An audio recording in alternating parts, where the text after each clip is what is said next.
Apalagi yang diajarkan Al-Quran dan Sunnah tentang menjaga ukhuwah biar gak gampang retak. Salah satunya adalah kata para sahabat, ukhuwah itu dijaga bukan hanya dengan ketika kita gak nyaman, tetapi juga dijaga saat kita sedang nyaman. Dengan apa? Tahadu, kata Nabi, tahabu. Saling berhadiahlah kalian, maka kalian akan saling mencintai. Tapi hadiah ini jangan selalu diterjemahin materi yang mahal, yang apa. Hadiah itu intinya adalah sesuatu yang menyenangkan. Sesuatu yang menyenangkan itu hadiah. Nggak harus selalu sesuatu yang menyenangkan itu berbentuk materi, apalagi kalau yang menyenangkan itu buat seseorang kan kadang-kadang harus yang mahal ya. Ada orang yang mungkin udah dia terbiasa dengan sesuatu, sehingga kalau kita kasih yang biasa buat dia biasa aja, nggak surprise, nggak sampai spesial banget. Maka jangan selalu diterjemahkan dengan materi. Kasih hadiah yang menyenangkan hati. Apa bentuknya? Kata Nabi, qaulum ma'rufun shadaqah. Ucapan yang menyenangkan hati itu adalah sedekah, hadiah. Apa ucapan yang menyenangkan hati? Memuji dia. Tapi memuji yang tidak berlebihan. Jangan puji dia dalam urusan ibadah, itu bahaya. Pujilah dia dalam urusan yang selain ibadah, supaya tidak membuat dia riya. Puji dia atau minimal hargai ucapannya, hargai perilakunya semampu kita. Atau setidaknya beri dia hadiah dengan kata-kata yang membuat dia merasa kayak diperhatikan dan seterusnya. Itu semuanya adalah cara menjaga ukhuwah. Teman-teman sekalian, pada akhirnya Allah Subhanahu wa taala menyampaikan banyak sekali ayat kepada kita untuk tetap menjaga ukhuwah ini. Salah satu yang paling jelas itu adalah firman Allah di surat Al-Hujurat, innamal mu'minuna ikhwah. Sesungguhnya orang yang beriman itu adalah bersaudara. Maka fa'aslihu baina akhawaikum. Islahlah di antara kalian yang bersaudara kalau ada pertikaian, la'allakum turhamun, supaya kalian mendapatkan rahmat. Mudah-mudahan kita termasuk orang-orang yang bisa menjaga ukhuwah dengan cara-cara tadi. Pertama, jaga perasaan. Kedua, saling berbaik sangka. Ketiga, apalagi? Mencoba untuk membalas dengan yang lebih baik dari apa yang kita dapatkan. Keempat, mencoba membahagiakan hati dengan hal-hal yang menyenangkan. Bahkan satu lagi yang kelima adalah, saya lupa, ini yang paling penting justru, mendamaikan. Islah Zatil bain, mendamaikan. Itu pahalanya gede banget.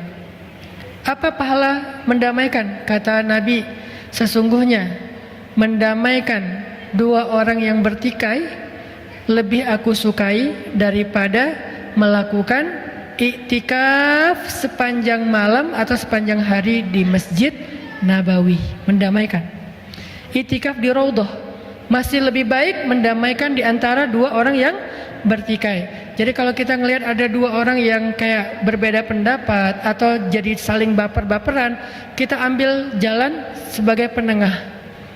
Gimana mendamaikan? Kita coba untuk menyenangkan hati keduanya dan membangun lagi hubungan di antara mereka. Sampai saking pentingnya mendamaikan orang yang sedang bertikai, dalam Islam demi mendamaikan kita dibolehkan berbohong. Ada 3 dusta yang dibolehkan dalam Islam. 1, dusta dalam strategi perang. Gak boleh jujur kepada musuh dalam peperangan. Masa kita mau buka-bukaan ya, strategi kami begini, jumlah pasukan sekian, kalian udah tahu, udah ya, jadi kami gak bohong ya. Gak bisa. Dalam peperangan tuh al-harbu khida, perang itu tipu muslihat, kata Nabi. 1. 2, berbohong tentang masa lalu kepada pasangan kita dengan niat biar mau bertaubat, bukan mau yang macam-macam ya. Jadi kalau misalnya kita udah nikah, jangan ngomongin tentang masa lalu. Dulu tuh saya punya 10 pacar. Satunya, kita rata-rata pacaran sih 2 tahun. Berarti udah 20 tahun pacaran, gak usah dibahas. Cukup lama juga sih kita pacaran dan lumayan akrab banget. Apa sih yang gak pernah kita lakuin bareng? Sampai gitu-gitu banget, gak usah. Diamin aja. Kalau perlu kita berdusta, gak pernah, gak ada apa-apa. Supaya apa? Supaya gak menyakiti pasangan.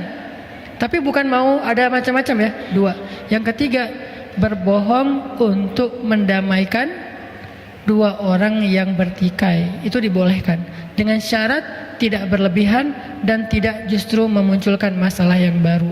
Misalnya tadi di sebelah ngomongin yang ini, kita bilang enggak kok, mereka enggak lagi ngomongin kalian, ini namanya berbohong kan? Padahal kita tahu. Supaya apa? Supaya mereka bisa berdamai. Mudah-mudahan 5 tips ini bisa menjadi cara kita untuk menjaga ukhuwah kita di musyawarah, menjaga ukhuwah kita di komunitas-komunitas kita, di masjid-masjid kita, di tetangga kita, di masyarakat kita, dan yang paling luas dan penting di sosial media kita. Nah, berbaik sangka itu bukan berarti kita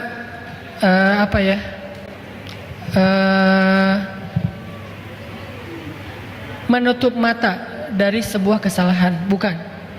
Seolah-olah nggak ada salahnya, benar semua gitu, nggak gitu-gitu juga sih. Kita ada kaidah berpikir yang diajarkan oleh Umar bin Khattab. Kata Umar, nahnu nahkum bizzawahir, kami berhukum dengan yang tampak. Kami berhukum dengan yang tampak. Apa maksudnya? Kami hanya menilai sesuatu yang terlihat, tidak menilai sesuatu yang tidak terlihat. Artinya kalau yang kita lihat itu emang salah, dosa, ya udah kita perbaiki. Jangan sampai kita udah ngelihat salah, dosa, kita menyimpulkannya sesuatu yang nggak terlihat. Oh enggak kok, pasti ini nggak juga sih. Pasti niatnya baik, jelas-jelas dia buat dosa, kita bilang niatnya baik. Mungkin niatnya baik tapi tetap aja salah. Makanya kalau kita melihat kesalahan, maka tugas kita adalah mencegahnya atau memperbaikinya. Kalau belum terjadi, cegahlah kemungkaran dengan 3 cara. 1, dengan tangan, artinya dengan kekuasaan. 2, dengan lisan, artinya dengan nasihat. 3, dengan hati. Salah satunya adalah kita nggak suka minimal dengan kemungkaran itu. Dan itu selemah-lemah iman. Jadi kalau misalnya kita ngelihat keluarga kita atau sahabat kita jelas-jelas bikin dosa, maka tugas kita menasehatinya. Tapi nasihatilah dengan bil mau'izatil hasanah, dengan cara yang baik. Arti cara yang baik, kita jaga jangan sampai kita mencela, jangan sampai kita menjudge, jangan sampai kita berlaku sombong kepada dia. Nasihatnya khusus hanya masalah yang lagi kita bahas, nggak usah ngembang kemana-mana, nggak usah jadi melebar kemana-mana. Lo tuh ya emang dari dulu nggak bener, nah itu melebar tuh. Udah aja bab itu doang yang dibahas. Itu tuh yang ini tuh kayaknya nggak pas deh. Soalnya aku pernah dengar gini. Kalau kita nggak yakin dengan dalilnya, udah aja capture nih ada hadisnya kayak gini.